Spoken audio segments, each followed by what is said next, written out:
Is covered. As Mr. Trump would say, let's talk about clean, beautiful coal. So, good afternoon, everyone. My name is Vikas. I'm the executive director of the SED fund or the SED fund. We are essentially a foundation which is focused on limiting the human impacts of climate change, especially focused on the power sector. With a particular emphasis on coal. So why coal? Simply because coal is the single biggest CO2 emitter in the world. When you talk about the human activities which essentially cause that, so energy has the biggest share in the power generation mostly. And within all of that, when you look at the three fossil fuels, coal, gas and oil, coal has the single biggest share of CO2 emissions. So bear with me here. I work with geeks and I'm partly a geek myself, so there'll be a few charts out here, but just bear with me. When you look at the Paris Agreement from 2015, where the countries committed to reducing CO2 emissions as part of their so-called nationally determined contributions, they came up with the formula as to how they will reduce those emissions over a period of time and keep the temperature change within the 2 degrees Celsius. And if you look at the pathways of CO2 emissions reduction, you can see that the coal emissions pretty much have to fall off the cliff if you really want the CO2 budget to be impacting just less than 2 degrees of temperature rise. But what's been happening here? If you look at the red line on this right side of the chart, you see that over the last 4 years, the emissions from coal have actually been rising. So one thing to note is that the rise in CO2 emissions from coal is a direct function of increase in the coal plant capacity in the world. And where we should be on the pathways is this green line. This is the line what we should be actually tracking, what we should be following, but you're pretty much on the same path, but then this uptick. And what is this uptick because of? 2 countries, China and India. 70% of that is China. 70% of that uptick, let that sink in, is just China. And the next big 15% is India. 15 to 16% is India. And China is something which is the elephant in the room, which frankly very few of us can do very little about. But India is one country where we can do a lot about. But then when we talk about countries like India, in fact, all across Asia and all across Latin America and all across Africa, it's very difficult to decouple the reduction in CO2 emissions from economic growth. And energy access is at the center of that. And you cannot say that you should not provide economic growth to these individuals and limit the energy access because you do want them to reduce CO2 emissions. But then, is there any alternative pathway? I mean, is this the only pathway we have to live with, where people's land is taken over for mining, for power plant construction and for transportation? Their forest rights are always violated. Their livelihood goes to trash. Is this the kind of growth that we really want?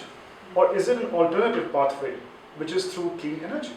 So you can still have energy access, but at the same time, you don't destroy the ecosystems around which communities thrive. So what have we been doing? In terms of, when I said the direct proportion of the gigawatts coal versus the emissions, you see these red and the black lines are the ones which the India's economic planners have been planning around. That this is exactly the kind of growth that we need in the coal gigawatts within the country's energy systems. And when you look at the blue line, this is the modeling of the coal gigawatts that has been done by Bloomberg New Energy Finance, which is essentially one of the most authoritative media outlets which speaks about what the global ecosystems have to be like. And when you look at the green line, that has to be the pathway for the 1.5 to 2 degrees Celsius scenario. And where we are right now is essentially this orange line, right? So what the campaign that we support essentially has to bring this line down to this.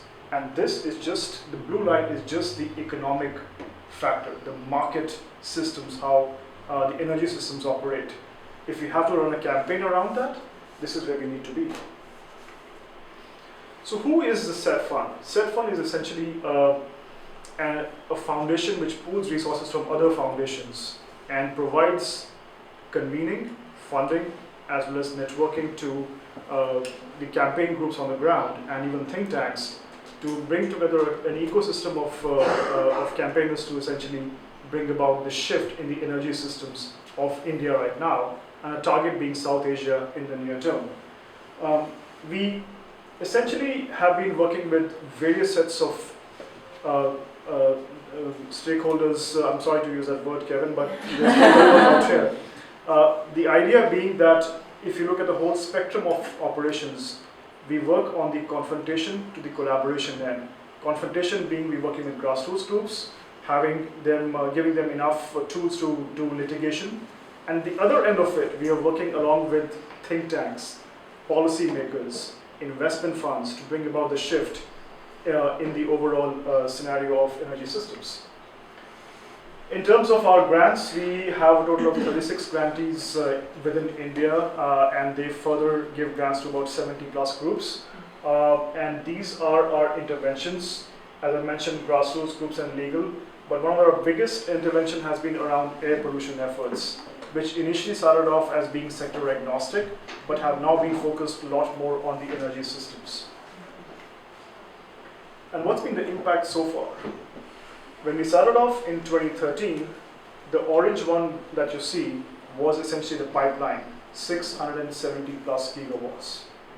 Of that, in the last 6 years, just about 50 gigawatts got built and 573 gigawatts got cancelled. So we are down 80% of that pipeline. These numbers are not exactly, they're about 3 months old, but still valid, which is that we still have a pipeline which we have to kill, and we are very close to that. This is, by the way, the second largest cancellation of coal plants after China. So the tide is turning, and we are having more renewable energy coming online in the last 3 years compared to coal. And this has been one of our grantees who ran this campaign around air pollution. This is right outside the Ministry of Environment and Forests. So, thank you everyone.